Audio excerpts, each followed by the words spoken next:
Manajer Indira menjulurkan kepala Natalie saat dia mengeluh. Aku tidak tahu apakah Alexa punya sopan santun, tapi kau mengikuti Indira hari ini, jadi kau perlu menunjukkan rasa hormat.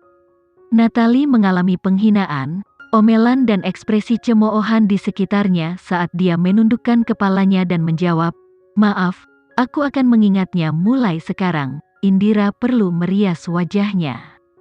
Jangan berkeliaran tanpa tujuan seperti pendatang baru. Pergi ambil sepatu Indira dari mobil.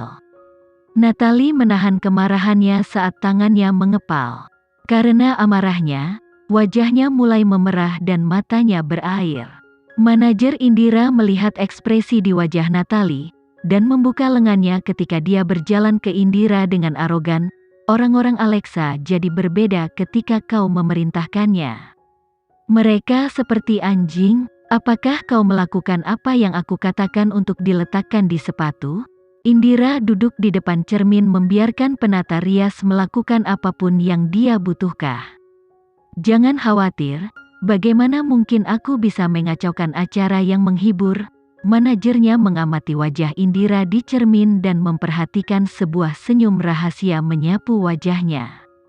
Di belakang panggung peragaan busana selalu rumit dan tidak nyaman. Bahkan untuk model internasional seperti Indira yang bekerja untuk merek kelas atas internasional, segalanya tidak berbeda.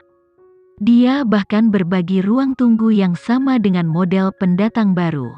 Tidak lama kemudian, Natalie mendekati Indira dengan sepatunya. Manajer Indira meliriknya dengan cepat dan mengejek, "Kenapa kau masih berdiri? Berlututlah dan bantu Indira memakai sepatunya." Membantu seorang artis memakai sepatu bukanlah sesuatu yang luar biasa, tapi dia adalah asisten Alexa. Namun dia harus patuh berlutut di depan Indira dan membantu musuh memakai sepatu mereka. Natalie menahan luka bakar di tenggorokannya ketika dia memegang salah satu sepatu dan berlutut di lantai. Dengan satu tangan dia mengangkat sepatu hak tinggi dan dengan yang lain dia mengangkat kaki kanan Indira. Tapi saat kakinya memasuki setengahnya, Indira tiba-tiba mengeluarkan jeritan bernada tinggi dan menendang dada Natalie. Ada paku payung di dalam sepatu. Plak! Suara keras mengikuti ketika manajer Indira mendaratkan tamparan di wajah Natalie. Dia kemudian menunjuk ke arahnya dan berteriak dengan ganas, "Kau benar-benar berani. Beraninya kau menaruh paku payung di dalam sepatu Indira? Apakah kau mencoba untuk menghentikan Indira dari acara itu? Alexa menyuruhmu melakukan ini, bukan?"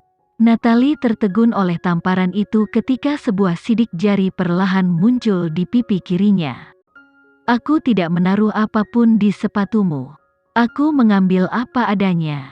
Beraninya kau membuat alasan?" Manajer melemparkan tamparan lain, kali ini ke pipi kanan Natalie.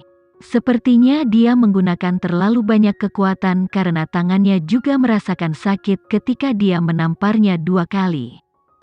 Semua orang melihatnya. Natalie memandang sekeliling pada semua mata yang ada di dirinya. Ada ekspresi kasihan, ejekan, penghinaan dan rasa ingin tahu. Pada kenyataannya, semua orang tahu apa yang sebenarnya terjadi. Indira hanya mencari alasan untuk mempermalukannya di depan semua orang. Tidak ada yang peduli apakah dia benar-benar menempatkan paku payung atau tidak. Tapi tidak ada status yang lebih tinggi dari Indira, jadi siapa yang berani melangkah keluar dan membela dia? Tidak ada. Natalie, kau harus berhenti berharap ada orang yang mendukungmu. Biarkan aku memberitahumu, hari ini kau adalah asisten Indira. Bahkan jika Alexa muncul, kau masih tidak punya pilihan selain bertahan dipukul dan dimarahi.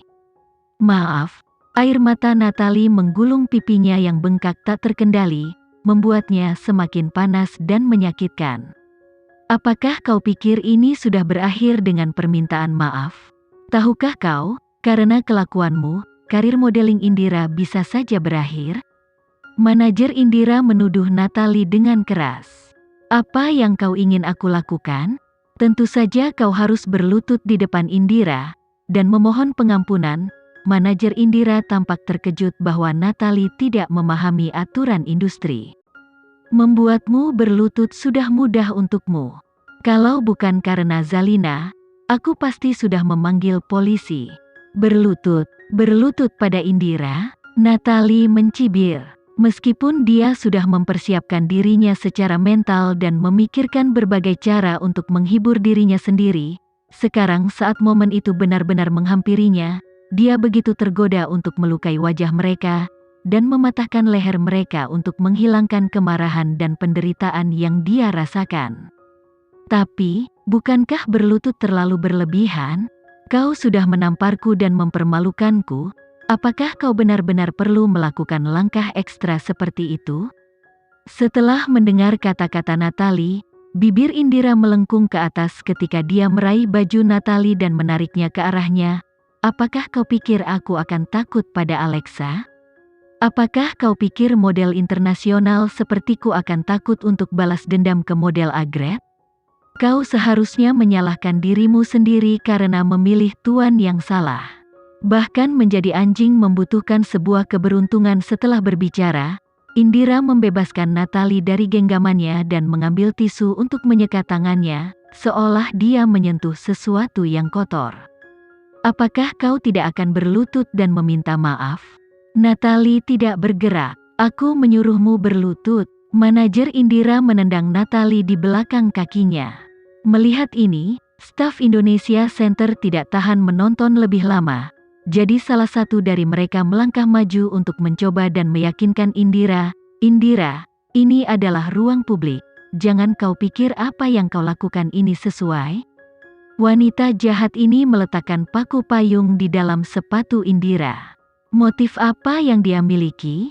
Apakah dia ingin membunuh Indira kita? Kami sudah sangat pemaaf dengan tidak memanggil polisi. Kami hanya ingin dia meminta maaf. Bukankah itu benar? Anggota staf memandang manajer Indira tanpa daya ketika dia tersenyum, tapi dia, bagaimanapun, adalah asisten Alexa Geraldine. Setelah mendengar nama Alexa, manajer menendang dengan kekuatan yang tak tertahankan, membuat Natalie berlutut tanpa sadar di lantai. Rasa sakit menusuk menyebar ke seluruh tubuh Natalie, sementara mereka berdua tertawa terbahak-bahak. Manajer itu mengusap dagunya dan memandang Natalie dengan puas. "Kau seharusnya patuh sejak awal dan menghemat energiku." "Ah, karena kau sudah berlutut. Aku pikir kau harus bersujud pada Indira juga."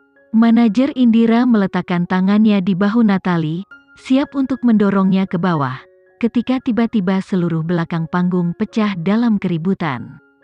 Seseorang berteriak bahwa Alexa telah tiba. Beberapa saat kemudian, manajer Indira mengangkat kepalanya. Bahkan sebelum dia bisa melihat apa yang sedang terjadi, tamparan besar mendarat di wajahnya. Itu 10 kali lebih kuat dari tamparan yang baru saja dia berikan pada Natalie. Seluruh belakang panggung terdiam. Orang yang tiba adalah Alexa. Dia seharusnya berada di acara variety show, tetapi pada saat ini, dia muncul di depan Indira. Tidak hanya itu, di belakangnya diikuti Rizky dan 4 pengawal asing. Di belakang panggung, mata semua orang melebar saat mereka menutupi mulut mereka, menunggu pertunjukan yang bagus untuk dimainkan. Alexa memancarkan aura dingin, matanya menusuk seperti elang. Dia memelototi manajer Indira dengan amarah dingin. Manajer itu ketakutan dengan sorot mata Alexa. Dia menutupi pipinya dan mencoba mengatakan sesuatu, tetapi tidak ada yang keluar. Rizky mengambil kesempatan untuk membantu Natalie saat dia melihat bekas jari merah di pipinya. Natalie sedikit tercekat. Dia takut Alexa akan muncul dan menunda wawancaranya dengan variety show. "Kenapa Alexa ada di sini? Berapa banyak tamparan yang dia berikan padamu?" Suara Alexa dingin dan jernih, itu tidak tajam. Sebaliknya, itu sangat rendah seperti dia berusaha menekan emosinya. 2. Plak. Tanpa menunggu Natalie selesai berbicara, Alexa melemparkan tamparan lain ke pipi kanan manajer tanpa ragu-ragu. Kau, beraninya kau memukulku? Manajer Indira memandang Alexa dengan tak percaya. Dia memelototi wanita yang tampaknya jauh dari dunia. Alexa tidak mengatakan apa-apa. Sekarang karena tangan kanannya telah memuaskan amarahnya, dia mengangkat tangan kirinya dan memukul manajer itu begitu keras hingga dia jatuh ke lantai. Dia memberikan total 4 tamparan, Alexa mengembalikannya 2 kali lipat. Ada yang lain? Alexa berbalik untuk bertanya pada Natalie. Melihat Natalie tidak menanggapi, Alexa mengerutkan kening dan memandang pengawal itu. Aku sudah mengatakannya sebelumnya, aku tidak memprovokasi orang lain. Tapi begitu seseorang melangkahi batas kesabaranku, aku akan membayar mereka 2 kali lipat.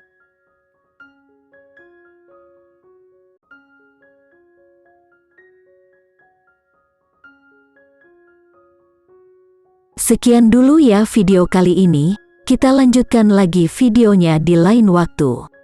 Oh iya, bagaimana menurut kalian? Semoga bisa sedikit menghibur kalian semua. Untuk teman-teman yang baru nonton jangan lupa subscribe ya hehehe. Dan kalau teman-teman ada yang ingin gabung langganan bisa langsung gabung saja untuk dapat fitur yang menarik dan sedikit membantu Mimin. Terima kasih banyak sudah menonton, sampai jumpa lagi, bye bye bye.